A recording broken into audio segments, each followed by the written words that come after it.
Anong klaseng pananakit ang ginawa nitong si Mrs. Ruiz kay Manang LV? Yung pong suntukin si Ate LB sa braso niya, sikmuraan, untog po sa may freezer, yan po. Yung sa more than 5, it could be 6, 7, a dozen, or even 100 times. Kasi pag sinabi more than 5, hindi mo na mabilang kung ilang beses. That's good.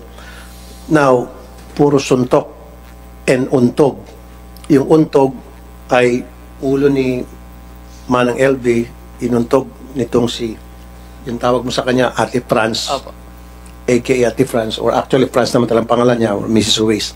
Mr. Chair, kaya tayo nandito lahat ngayon is to establish kung itong dalawang mag-asawa ay nagsisinungaling o hindi.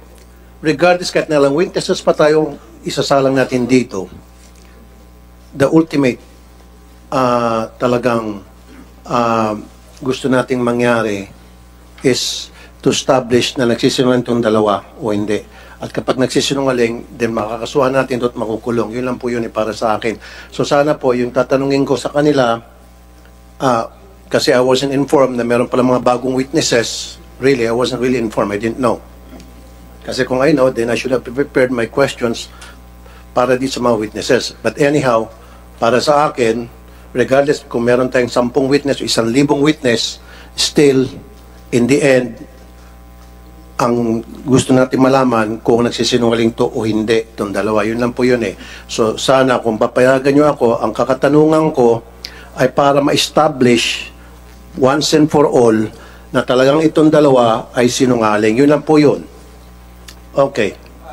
Senator Tulfo, with due respect to our members here, pwedeng tapusin muna natin to si alias Pau Pau para mabilis lang ito kasi ngayon lang sumulpot ito na very relevant din ang kanyang Okay, then can I use my time pa ako na lang magtanong kahit na wala akong information? Definitely. Establish ko lang si alias Pau Pau. Sige po, ako na po mag-establish. You will have the first crack. Ang pangalan mong tunay ay Paulo Custodio Tuling alias Pau Pau. Ikaw ay naninirahan sa Mamburao, Mindoro Occidental. Paki-on ang mic. Tama po ba yun? Tama po. Pwede bang malaman kung kailan mo unang na-encounter ito si Aling LB at ano ang itsura niya nung una mo siya na-encounter? Nung pagpasok ko po dun sa bilang trabahador po ni Ate Franz po. Trabahador ka, pero akala ko ikaw ay nagtatrabaho sa munisipyo o sa NEDA? Hindi po, sir. Sa PSA? Kasalukuyang nagtatrabaho pa lang po ako sa PSA po. So, namasukan ka rin kina ma'am sa mag-asawang Ruiz? Opo, sir. Bilang pong assistant lang po.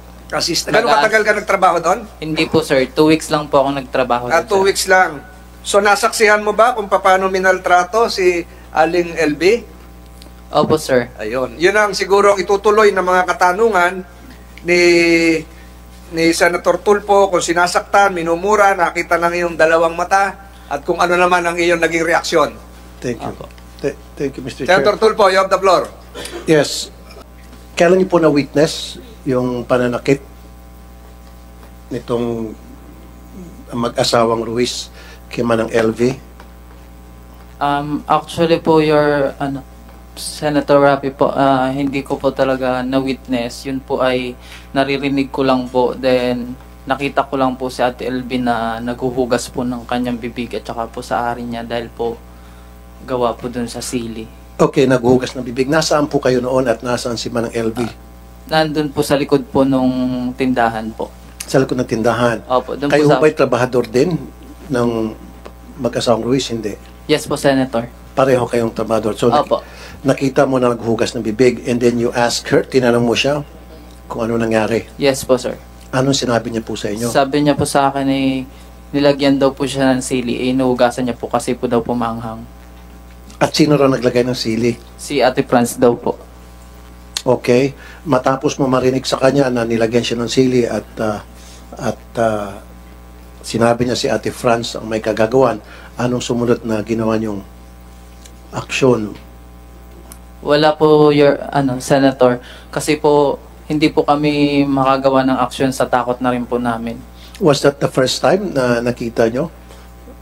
Nasaksihan nyo yung paghuhugas niya ng bibig or nakausap mo siya at sinabi niya na may ginawa sa kanyang hindi tama si Mrs. Ruiz? Ay, hindi po, Your Honor. Nakikita din po namin na sinasaktan po si Ate LB at minumura niya din po. Okay. Makailang beses mo na nakita sa dalawang mata mo habang sinasaktan si Manang LV kung meron man?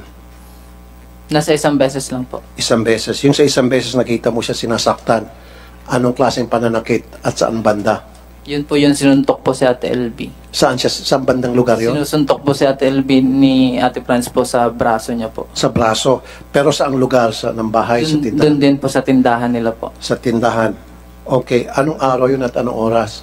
Yun lang pong hindi ko po maalala po. Sige. So, yun yung isang beses nakita ng dalawang mata mo, sinusuntok niya sa braso si Manang LV ni Mrs. Ruiz.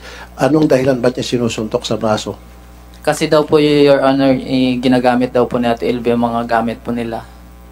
Anong klaseng gamit? Yung katulad po sa personal hygiene, yung yung toothbrush, ginagamit daw po ni Ate LB. Totoo naman o hindi sa inyong palagay? Hindi po. Kasi po si Ate LB po wala naman pong ginagamit na toothbrush. Kasi sabi niya po sa amin, ano pa daw po ito-toothbrush niya, wala na nga daw po siyang ngipin. Okay. Now, yan yung nakita ng dalawang mata mo na sinusuntok sa braso si Manang LV ni Miss Ruiz dahil nga ginamit daw kuno yung kanyang hygiene Yes po. ng mga gamit. Tapos ngayon, bukod pa dun sa nakita mo sa dalawang mata mo, sabi mo, narinig mo na nananakit itong si Mrs. Ruiz, sinasaktan si Manang LV. Tama? Opo. Mga ilang beses? Sa maalala mo? Madalas pong masaktan si Ate LB po kasi po marami daw po siyang ginagawang kasalanan. Pero sa matatandaan mo lang, 5, more than 5, 6, more Nasa than 10? more than 5 po siya, sir. More than 5. Yes. At dito sa more than 5 na pananakit nitong si Mrs. Ruiz pa o kasama si Mr. Ruiz? Hindi po, sir, si Ate Franz lang po. Okay, si Mrs. Ruiz na more than 5 na narinig mo lang, hindi mo nakita ng dalawang mata mo. Anong klaseng pananakit ang ginawa nitong si Mrs. Ruiz kay Manang LV? Yung pong suntukin si Ate LB sa braso niya, sikmuraan, untog po sa may freezer, yan po. Ganun po ang ginagawa sa kanya. Senator Tulfo. Kanina mo pa binabanggit yung Franz. Sino ba yung Franz? Pwede ba ituro dito? Yes po. Pwede Your mo Honor. lapitan, ituro, ma-identify mo. Samahan ka ng usaa. Tumayo Yes ka. po, yes po. Tumayo ka. Lapitan mo, may distansya ng 1 metro kung may tuturo mo.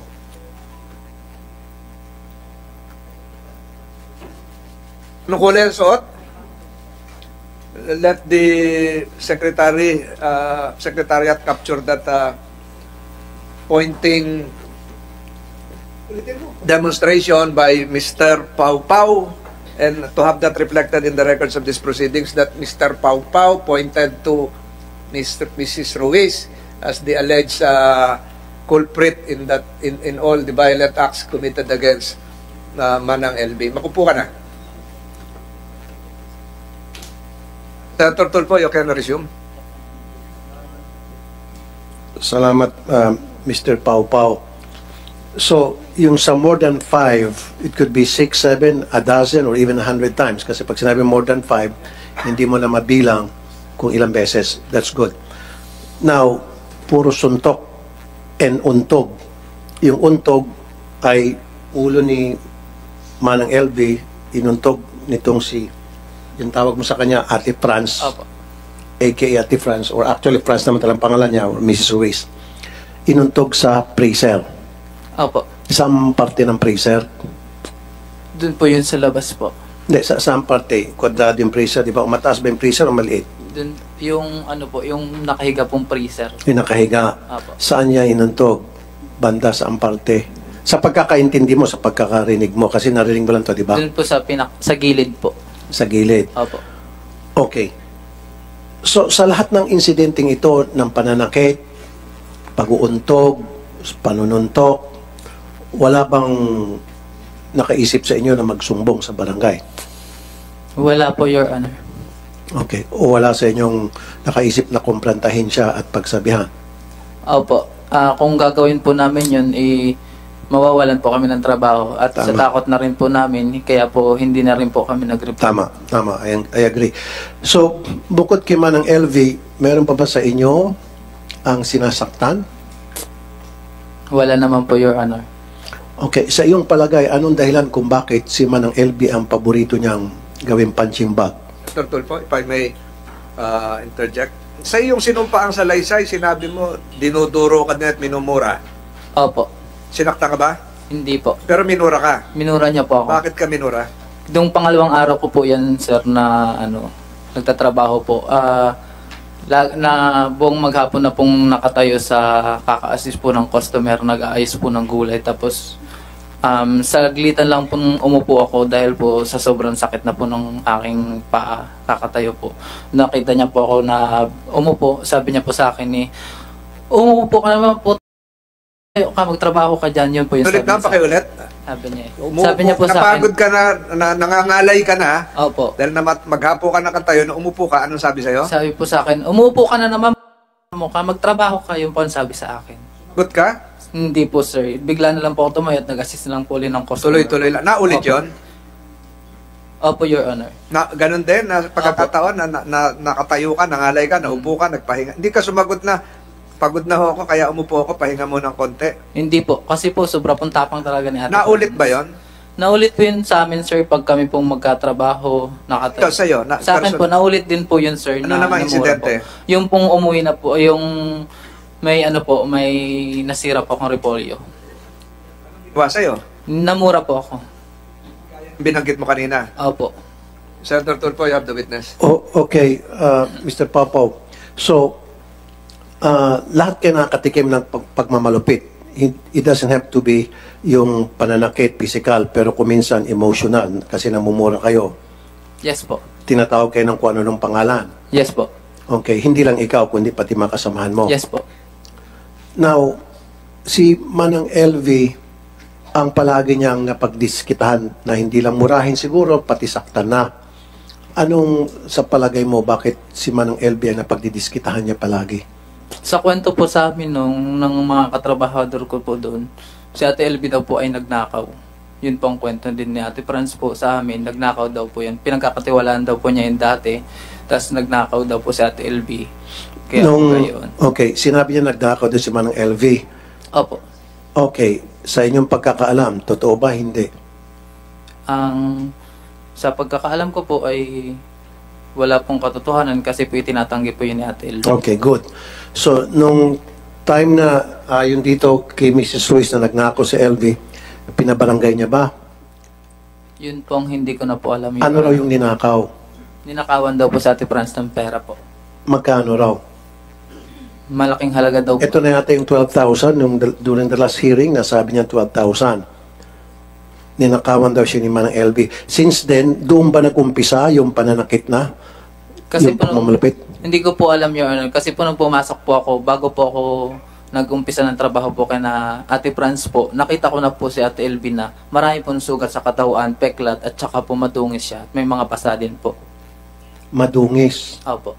Describe madungis. Paano madungis? Yung, alimbawa po yung hindi na po nakakaligo yung tao isang linggo.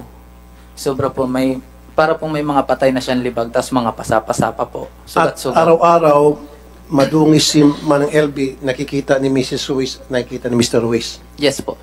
At wala silang sinasabi, wala silang ginagawa. Yes po. Hindi ang sinasabihan, Manang LV, ano nangyari sa'yo? Ba't marumi ka? O madungis in your own word. Ba't madungis ka? Anong nangyari? Walang ganong klaseng pagtatanong mula sa kanila? Wala po. So, ibig sabihin, kinukonsinti nila, alam nila na marumi siya, and yet, okay lang sa kanila. Parang gano'n na po. Hindi sila tataka bakit ka madungis. So, parang, okay sa kanila madungis ka kasi kami may kagagawan kung bakit ka madungis. Parang ganon siguro. Para pong kayo na pong nangyari. Kasi, syempre, kung concern sila at wala silang kinalaman sa pagiging madungis niya, syempre sabihin nila, ba't ka madungis?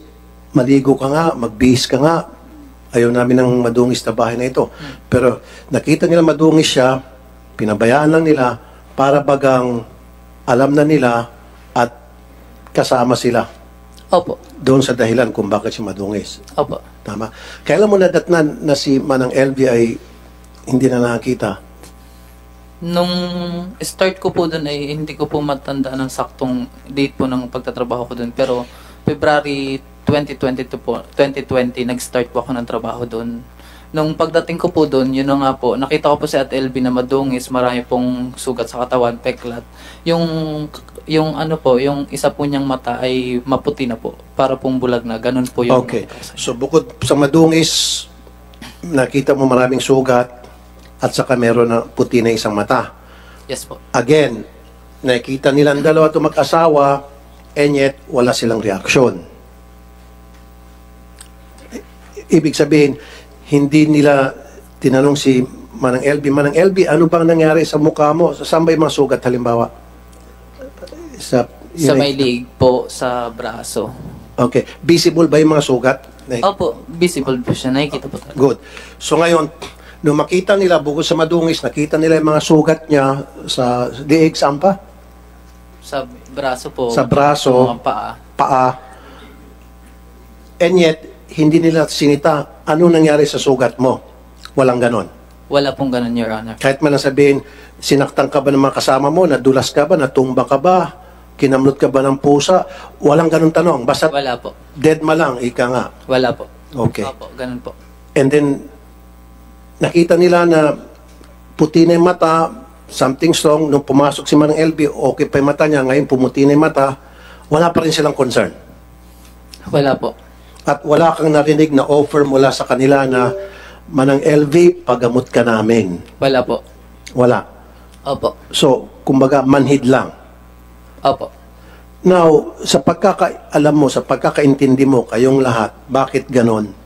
Bakit wala siyang pakialam doon sa kalagayan ni Manang LV na sabi mo madungis, maraming sugat, at puti na yung isang mata na nabubulag na sa piling mo, kayong magkakasama, syempre, nag-usap-usap kayo niyan, di ba?